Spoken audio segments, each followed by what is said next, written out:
Shalom, selamat pagi Bapak Ibu Saudara-saudari yang dikasihi oleh Tuhan kita Yesus Kristus. Pagi hari ini saya mengajak kita merenungkan firman Tuhan yang terambil dalam Kisah Para Rasul 8 ayat 26 sampai 40. Saya memberikan tema perenungan kita yaitu keputusan yang tepat untuk mengikut Tuhan.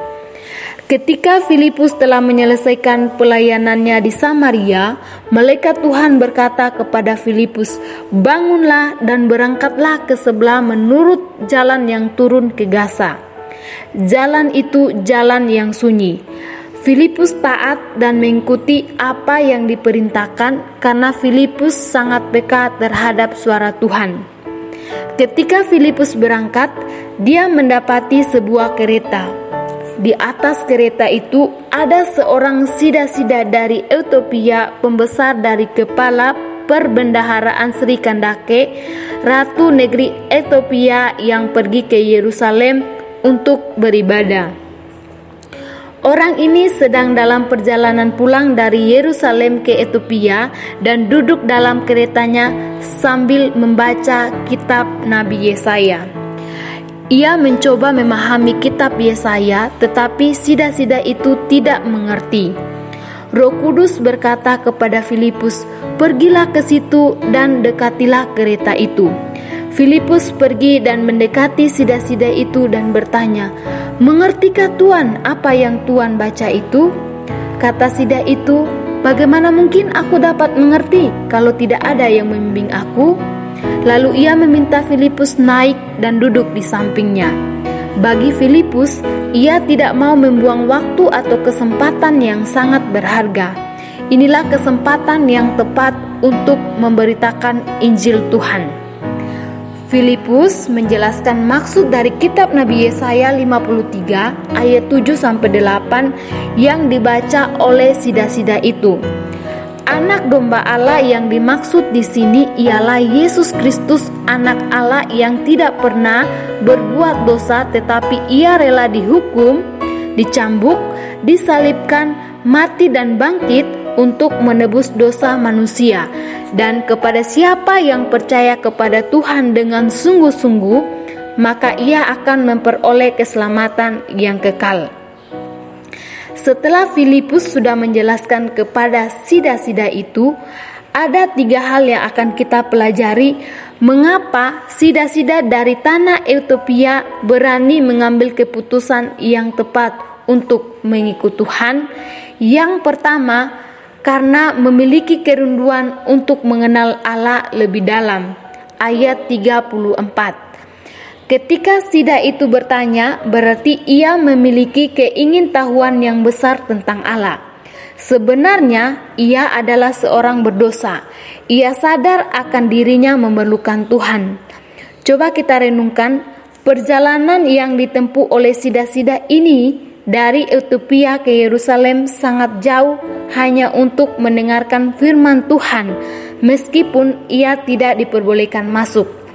Dia rela mengorbankan waktu tenaganya hanya untuk mengenal Allah lebih dalam. Di perjalanan pulang, dia masih memiliki kerinduan untuk membaca firman Tuhan, sekalipun ia tidak mengerti dan tidak ada orang yang membimbingnya. Dia percaya bahwa apa yang dia lakukan semata-mata hanya untuk mengenal Allah lebih dalam. Kalau kita mau lihat dalam kehidupan kita, apakah kita memiliki kerinduan untuk mengenal Allah lebih dalam? Mau berusaha mencari Allah dalam kehidupan kita? Seringkali kita terlalu sibuk dengan pekerjaan kita, sehingga melupakan Tuhan.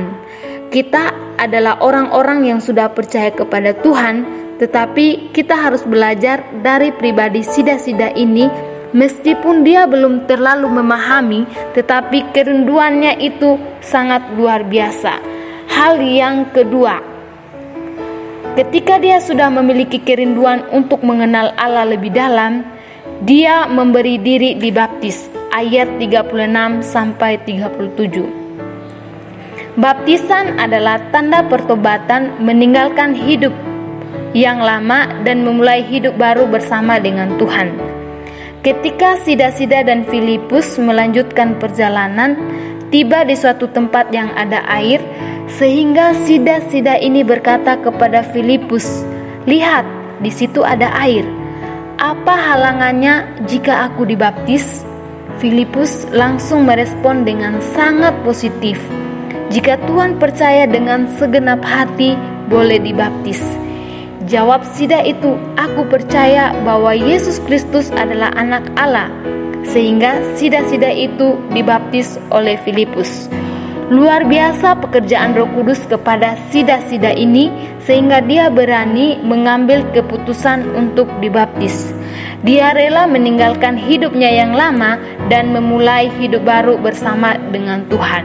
Hal yang ketiga, ketika dia memiliki kerinduan untuk mengenal Allah lebih dalam, memberi diri dibaptis. Yang ketiga, dia mau melangkah dengan penuh sukacita bersama Tuhan. Ayat 39. Ketika dia sudah dibaptis, berarti dia tahu bahwa hidupnya sekarang adalah murid Tuhan.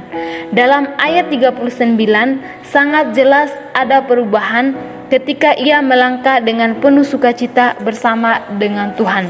Tidak ada ketakutan, keraguan dalam hidupnya ketika dia berani mengambil keputusan untuk mengikut Tuhan.